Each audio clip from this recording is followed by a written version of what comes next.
attack against Iran this evening. We have some new information in from the Washington Post just moments ago, stating, according to individuals who spoke on the condition of anonymity to discuss the sensitive plans, that the attacks are expected to continue for several more hours, hitting particularly missile manufacturing facilities and aerial defense sites. Again, more military assets and precision military targeting on the part of Israel against Iran in this historic attack. We are joined now by NewsMax foreign policy analyst Walid Fares. Walid, this was a big assault, the largest ever on the part of Israel, 2,000 miles, 2,000 kilometers in terms of the range.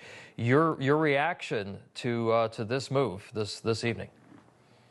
Indeed, this is a major development, Tom, and basically the Israelis have been preparing themselves for it, and it's indeed a very far location, much farther than England to Berlin or to Germany. So this is something big. The Israelis have targeted, when we look at the map of what they targeted so far in the first wave, because there could be other waves coming. But that first target basically is, number one, the ballistic missiles. They're going to take advantage, opportunity to take out some of the ballistic missiles that are actually targeting Israel. Number two, the anti-aircraft system. They are probing it. They are testing it. If we all look at what happened, it's a circle around Tehran, and they have been trying to target that. But the third one, the most important, that may be a changing force in this conflict, is the Iranian Islamic Revolutionary Guard.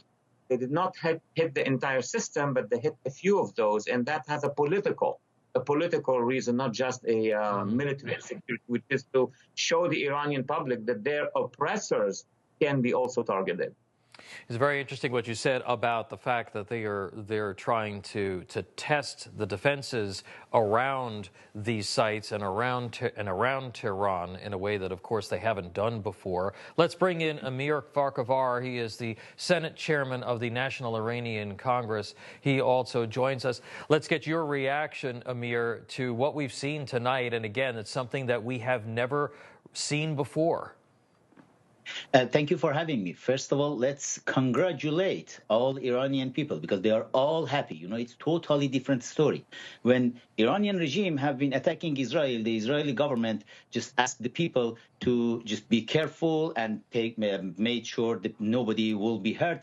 And the Iranian side, it was totally different story. The people have been on the roof of their buildings and watching and enjoying and asking Israel, please attack Supreme Leader's palace. It's the photo of Supreme Leader's palace in Pastor area in Tehran.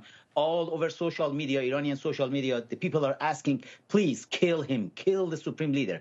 And that's very interesting. That's historic. 140 Israeli fighter jets attacks at the same time, the different side of IRGC in Tehran, in Karaj, in Shiraz, in Kermanshah, in Abadan, in different cities all over the country. That was amazing. None of those fighter jets had any issues, but the IRGC had a major damage tonight. And the most interesting part is not any single casualties of the civilians, the Iranians. And the Iranian really trusted Israeli army, and Israelis, they have done a great job. It's as my great friend Walid Fares said, Dr. Fares said, it's the first wave, and it will be continued until 5 a.m. in Tehran.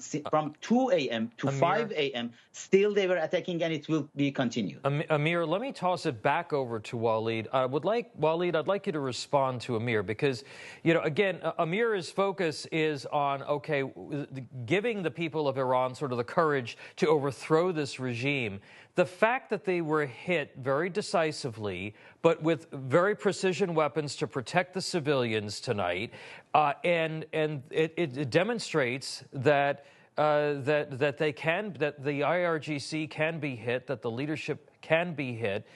Does this give some encouragement to some of these revolutionaries that could potentially overthrow the Ayatollah? Do you see some momentum coming out of this? 100%. There was a debate over the past few weeks, if we all recall, here in Washington and in some other capitals around the world about what should Israel target.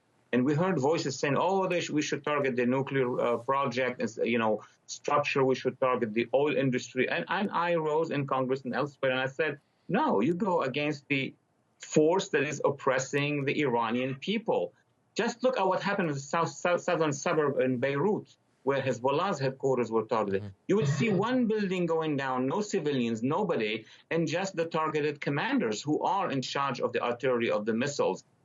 Same thing, probably. Yeah. We don't know. Let's see, tomorrow could and have been happening in Iran as well. All right. Amir Walid, thank you so much. Really appreciate it. And we're going to be going over now to Brigadier General Blaine Hall.